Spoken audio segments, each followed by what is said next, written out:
चूड़िया देखते रहती हैं सर खटल की ना। आपकी जब शादी हो जाएगी ना, ज्यादा नहीं 3-4 साल के बाद, अगर आपने अपनी मम्मी को कुछ ले आके दे दिए या अपनी बहन को कोई सामान दे दिए, ले बबनी तू मोबाइल ले ले, आपकी पत्नी कहेगी हमको साड़ी नहीं है, हाई नहीं है, झुमका खरीदवा दीजिए, बेटिया के नाम पे LIC करा दीजिए, कुछ कीजिए, हम पे जमा कराइए और ना तो हम नैहर चल जाएंगे। जो हमको समझ में नहीं आता, पति से गुस्सियाती है तो नैहर किसके पास भागती है। फिरोजाबाद, आपको पता है हमारे मन में इतनी क्यूरियोसिटी आई थी कि हम एक बार जाके देखे कि चूड़ियाँ बनती कैसे हैं, वहाँ कारखाने जरा जाके देखते कि चूड़ियों के कारखाने हैं कैसे। हमें मेरे मन में एक सपना था, जिस तरह से टाटा का, रिलायंस का या फिर महिंद्रा के गाड़ियों के कारखाने होते, बड़े से कारखाने होंगे। सोच रहा हूँ वहाँ जाके देखे कारखाना है रही है। अरे यार 10 कमरे का एक तो हॉल टाइप का था। नहीं, यूपी बिहार हरियाणा में लोहार लोगों की दुकानें देखे हैं कि नहीं? आप समझ कीजिए कि 10 लोहार की दुकानों को आपस में मिला दीजिएगा, उतने में कारखाना बना दिएगा। मतलब वहाँ ये था कि चूड़ी उद्योग फिरोजाबाद में एक मुख्य उद्योग है। मतलब किसी ने प्लान बनाया, चलो 10 आदमी मिलते हैं, चूड़ी उद्योग शुरू करते हैं। तो इतनी ज़्यादा वहाँ कांच की चूड़ियाँ बनती हैं, तो बहुत बड़े पैमाने पर, मतलब ह्यूग नहीं है, छोटा छोटा इंडस्ट्रीज है, छोटा 50-60 लोग काम कर रहे हैं, 70 लोग काम कर रहे हैं, लेकिन बहुत ज़्यादा मात्रा में है वहाँ पर।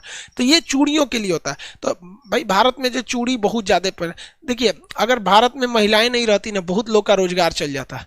लिपस्टिक के लिए, चूड़ी के लिए, चूड़िया देखते रहती हैं सर खटल की ना। समझ में आ गया कि नहीं?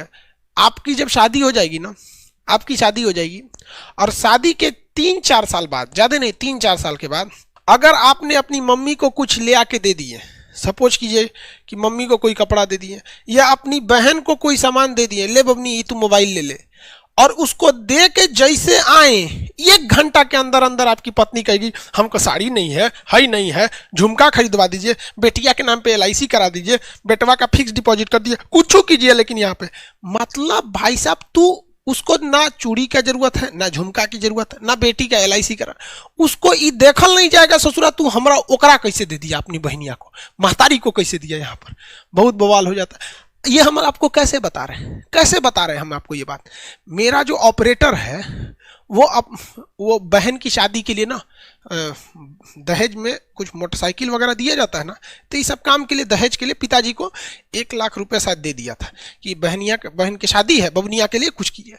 अब वो औरतिया करेगी ना, बेटिया के नाम पे जमा कराइए और ना तो हम नैहर चल जाएंगे।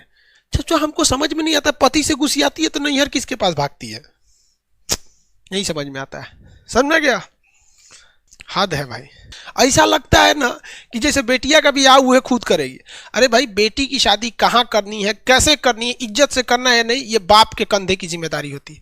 अगर बाप मजदूर भी रहेगा ना तो अपनी बेटी की शादी बड़ा धूमधाम से कोशिश करेगा। इसलिए आप सबसे हम हाथ जोड़ के कहते हैं कि अगर किसी की बेटी की शादी में जाइएगा ना तो इतना अड़च के मत खा लीजिएगा कि खाना घट जाए और उस बाप की बेइज्जती हो जाए। क्योंकि जो बाप होता है ना, बहुत यार लोग कहते हैं ना हम लूट गए, हम वो गए। यार किसी बाप से पूछो ना, उसका दहेज का पैसा भी चला गया, उसकी लाडली सी बेटी भी चली गई, उसका तो सब चला गया और उसके बाद भी उसको बात सुनना पड़ता है। ये सब चीज़ का आप लोग ध्यान दीजिएगा।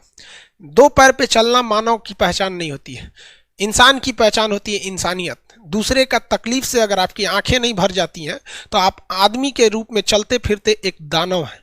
फिर आप में और जानवर में केवल और केवल इस बात का फर्क है कि आप 2 पैर पर चलते हैं और अपनी बातों को कह लेते हैं, और जानवर में आप में कोई फर्क नहीं है। तो थोड़ा समझिएगा यार इस सब चीजों को।